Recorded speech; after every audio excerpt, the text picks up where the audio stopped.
ভাই ফার্স্ট ম্যাচটা দেখার পরে স্পেনের খেলা দেখে রীতিমতন অবাক হচ্ছে। এই ম্যাচটা নিঃসন্দেহে উইন, এই ম্যাচটা নিঃসন্দেহে উইন ক্যাপ ভার্দে, কারণ তাদের যে হারাম বল পজিশনের যেই ব্যাপারটা ছিল না, এটা জাস্ট আউটস্ট্যান্ডিং।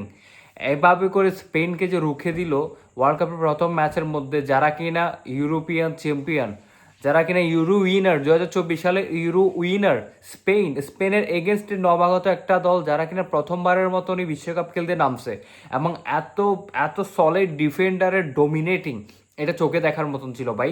এবং স্পেন রীতিমতন তাদের সামনে নাজেহাল।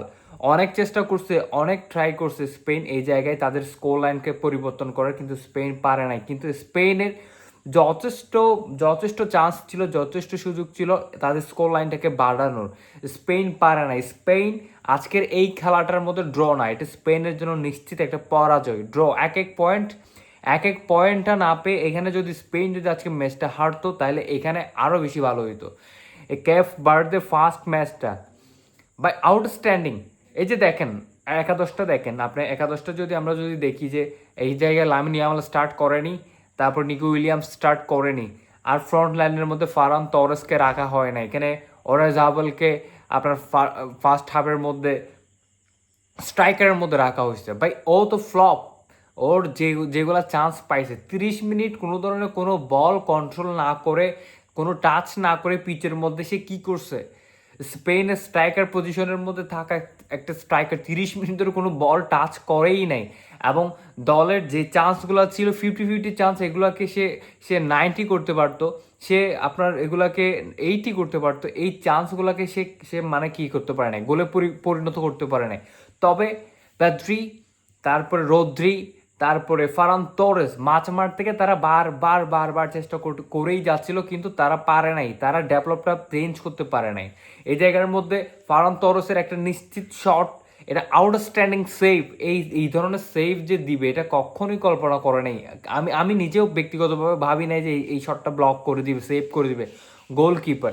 এই গোলকিপার এত সলিডভাবে দলটাকে যে সেভ করছে, আজকে 1 পয়েন্ট না, এটা তাদের জন্য আজকে 3 পয়েন্টের সমান। এই 1 পয়েন্টটা গোলকিপার তার আউটস্ট্যান্ডিং সেভ, আউটস্ট্যান্ডিং ম্যাচের কন্ট্রিবিউশন।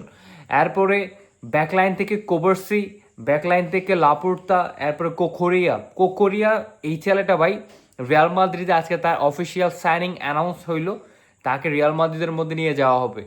সে তার ট্যালেন্ট, তার কোয়ালিটি মাঠের মধ্যে ব্যাক টু ব্যাক দেখাচ্ছিল যে সে এত বেশি স্পেস ক্রিয়েট করার চেষ্টা করতেছিল ব্যাকলাইন থেকে সামনে ফ্রন্ট লাইনে গিয়ে, বারবার সে চেষ্টা করতেছিল, কিন্তু স্পেস পাচ্ছে না, স্পেস কোনোভাবে দিচ্ছে না ক্যাপ বার্ডদের ফুটবলাররা।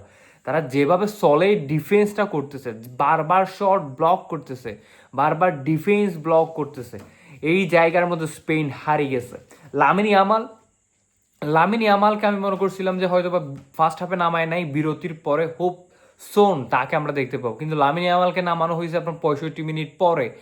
এই জায়গার মধ্যে লামিন ইয়ামাল নামার পরে ম্যাচের মোমেন্টাম কিছুটা চেঞ্জ হয়েছে। ম্যাচের মোমেন্টাম চেঞ্জ হওয়াটা বড় বিষয় না, এই জায়গার মধ্যে লামিন ইয়ামালকে আরও আগে নামানো উচিত। হ্যাঁ মানলাম লামিন ইয়ামাল কিছুটা ইনজুরি ছিল, ওই জায়গা থেকে রিকভারি করে দলের মধ্যে, কিন্তু আপনি যখন দেখতেছেন ওয়ার্ল্ড কাপের ফার্স্ট ম্যাচটা, এই জায়গার মধ্যে যখন কোনো গোল হইতেছে না, তাহলে লামিন ইয়ামালকে যত দ্রুত পিচের মধ্যে নামা যায় তত বেশি দলের জন্য অ্যাডভান্টেজ।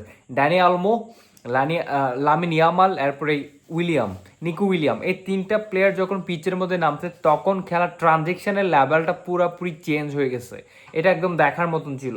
রাইট উইং থেকে যেভাবে ব্যাক টু ব্যাক অ্যাটাকে যাওয়া হচ্ছিল ফার্স্ট হাফে, ওই ধরনের কোনো অ্যাটাক যাওয়া হয়নি।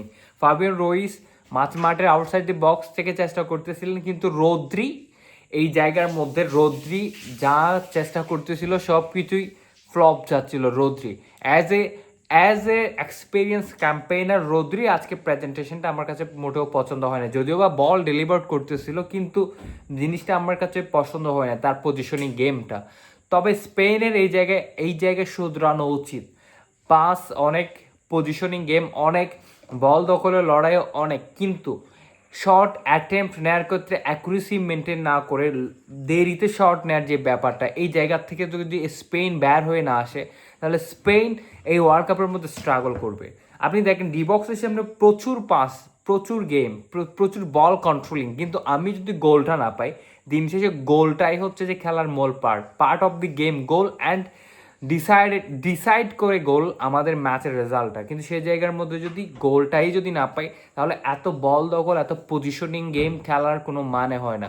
জোসে মরিনিও একটা কথা বলে, তুমি যদি 80% বল দখল লড়াই করো, আমি যদি 20%ই থাকি, দিন শেষে আমি যদি একটা গোল করি, তাহলে দিন শেষে আমার দখলে 3 পয়েন্ট। এই যে 1 পয়েন্ট পাওয়ার থেকে 3 পয়েন্ট পাওয়াটা অনেক বেশি ইম্পর্টেন্ট। এটাই মূলত মাথার মধ্যে টার্গেট রাখতে হবে কোচের। তো লাফুয়েন্তের ট্যাকটিক্যাল ব্যাপার স্যাপার যে আজকে ফ্লপ গেছে এই ধরনের, ঠিক আছে, পাসিং ফুটবল, বিউটি ফুটবল যথেষ্ট যথেষ্ট সুন্দর গেম, কিন্তু পাসিং বিউটির সাথে অ্যাটাকিং ফুটবলের গোল স্কোরিং অ্যাবিলিটিটাকে বের করে আনতে হবে। কোন খেলোয়াড় আমাকে গোল এনে দিতে পারবে, কোন খেলোয়াড় আমাকে গোল এনে দিতে পারবে না, এটাই তো ভাবা উচিত ভাই। আমি শুধু বলের পিচের মধ্যে 11 জন নামাই দিলাম, 11 জন নামাই দেওয়ার পরে যদি কোনো গোলই না আসে, আমরা খালি পাসই খেললাম। এই যে আপনার 22 বিশ্বকাপের সময় যখন পাস খেলতেছিল, pass pass pass and pass, এই যে 800+ পাস খেলার পরে যখন গোল পায় নাই মরক্কোর বিপক্ষে, তখন টাই ব্রেকারে যাওয়ার পরে স্পেন এই জায়গার মধ্যে হেরে যায়, তখন এই স্পেনকে নিয়ে অনেক বেশি ট্রল হয়েছে। 800+ পাস খেলার পরেও ডিবক্সের সামনে তাও যদি গোল না আসে, তাহলে এটা সবারই খারাপ লাগারই বিষয়। স্পেনের এই জার্নিটাতে ফার্স্ট ম্যাচেই এটা ড্র না ভাই, এটা হারছে, এটা স্পেন হারছে, রীতিমতন হারছে। এবং কেপ বার্থডে বাই অ্যাপ্রিসিয়েট তাদেরকে অ্যাপ্রিসিয়েট করতে হবে। এই ম্যাচটা তাদের ড্র না, তাদের এই জায়গার মধ্যে জয়। আমি অ্যাপ্রিসিয়েট করতেছি রীতিমতন ক্যাপ বার্থডেকে। স্পেনের জায়গায় সংশোধন হইতে হবে, মাস্ট বি সংশোধন হইতে হবে স্পেনকে।